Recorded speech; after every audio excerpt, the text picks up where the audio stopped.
Now I want to show you a super simple way to make these fantastic bath salts if you've got aches and pains. Now specifically if you've got rheumatic aches and pains, joint aches and pains, but even if you just, you went to the gym, you went to a yoga class, you're not used to it, you've got to run a marathon, what have you. So for any muscular or joint aches and pains, this is a really fantastic, and again, super simple. So now we're going to use essential oils remember, with our bars, so you can add it to some Castile soap, your essential oils, but we're going to mix them first, remember? So we're going to use the Castile soap. You can use like avocado oil, coconut oil, whatever, carrier oil. You can mix them instead of Castile soap. You could, of course, add them to any sort of liquid soap, shampoo, that sort of thing.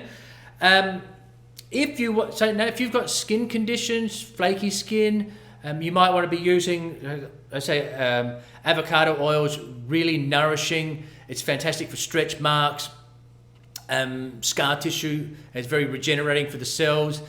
Coconut oil, again, is great for conditions such as... now, by the way, I say that, now some people find that coconut oil can be drying for their skin. So, in fact, I had a student the other day saying, I react to coconut oil. So it's not always great for eczema and psoriasis, those sorts of things. Some people do react differently. Right, now, remember, if you are using an oil, it will make the bath slippery and you've got to clean up the oil as well. So just take that into account. So I'm going to use Castile soap. So what we can do, so whatever you use, we're going to use a tablespoon of that. All right, then we're going to mix our essential oils to it. All right, so let me do this here. All right, so just mix them into a little dish. So Castile soap. Okay, let's put this over here. Now, the essential oils that I'm using for this all have analgesic, they're anti-inflammatory, they all have warming analgesic properties to them. So juniper berry, we're going to start with that. Now, I'm going to give you this recipe which I love. If you don't have all of these essential oils, then you can kind of make do with what you've got. I can just drop something there. So 2 drops of juniper berry. Oh. Okay, well, it's meant to be 2 drops. 4 just went racing out there, but such is life. All right, so 2 of juniper berry. Now, rosemary, again, really fantastic if you don't know already, for aches and pains, muscular aches and pains, great massage blends. Of course, you could... okay, so 1 of rosemary. Come on. There we go. You, of course, can use this for a massage blend, aches and pains massage blend, really fantastic. Now, another one that is terrific, where is it? Cypress. Cypress is really fantastic, great for things like restless leg syndrome. So this is perfect at the end of the day. So cypress, of course, it's also great for colds and flus. There we are. 1 drop of cypress. I think that might have been 2, but again, not to worry, it'll be fine. Smells fantastic.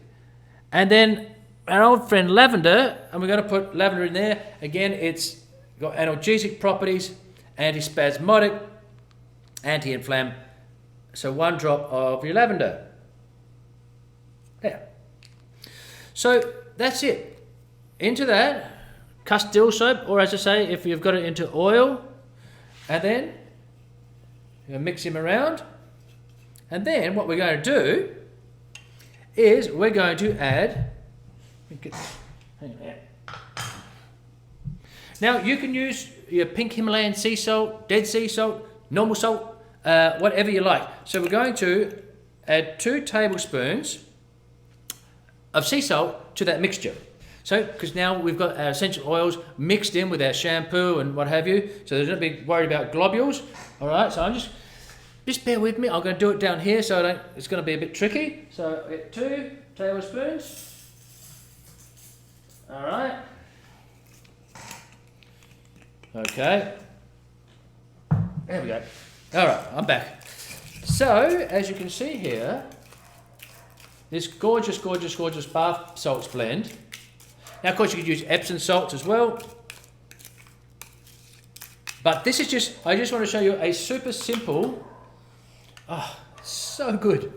This is just super simple, and then you can just put this into your bath, swill it around, and it's just fantastic. So this, as I say, it's dead easy to do, and is really, really effective for either muscular aches and pains and also joint related, so arthritis, and so on and so forth. So absolutely fantastic. One of my absolute favorites. So put it into the bath, and as I say, you could use it without the salts or the soap. You could use the essential oil blend for a massage oil blend or balms and what have you. You know what you're doing. But this is a beautiful combination for analgesic, warming, pain relieving, antispasmodic essential oils. Brilliant.